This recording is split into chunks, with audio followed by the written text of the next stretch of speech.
ఆధిపత్య పోరాటాలు, ఉనికి కోసం పోరాటాలు తప్పించి ఏమీ లేదు. చంద్రబాబు గారు ఓపెన్‌గా మాది పొలిటికల్ గవర్నెన్స్ అనేసాడు. అంటే ఇచ్చేసారు ఫ్రీ హ్యాండ్. చేసుకోండి మీరు మీకు నచ్చినట్టు. ఎందుకు అంటే బాబుని వాస్తవంగా 95 బాబు అని ఆయన చెప్తా ఉంటారు చూడండి. 95 బాబు వీటన్నిటికి వ్యతిరేకం.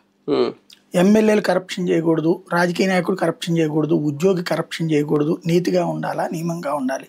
తేడా వస్తే చర్యలు తీసుకోవడం ప్రభుత్వపు బాధ్యత. ఆ పనులు చేశాడు కాబట్టినే ప్లస్ ఎవరైతే ధనవంతులు వాళ్ళు రూపాయి సంపాదించుకున్న దాంట్లో కొంత సమాజం కోసం చేయాలి. అదే జన్మభూమి, శ్రమదానం ఇవన్నీ కూడా.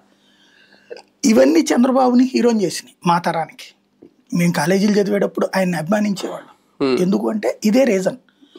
కాంగ్రెస్ అనేటటువంటిది ఎప్పుడు కరప్టెడ్ లేకపోతే క్రౌడీయిజము ఇట్లాంటి అరాచకాలు వాళ్ళ లీడర్లది పేర్లు కనబడతా ఉండేది కాబట్టి, రౌడీయిజం అంటే వాళ్ళ నాయకుల పేర్లు కనబడతా ఉండేది కాబట్టి అప్పుడు అనిపించేది. అప్పటికి తెలుగుదేశంలో రౌడీలు లేరా అంటే ప్రతి జిల్లాకు ఒక రౌడీ నాయకుడు తెలుగుదేశంలో కూడా ఉన్నాడు.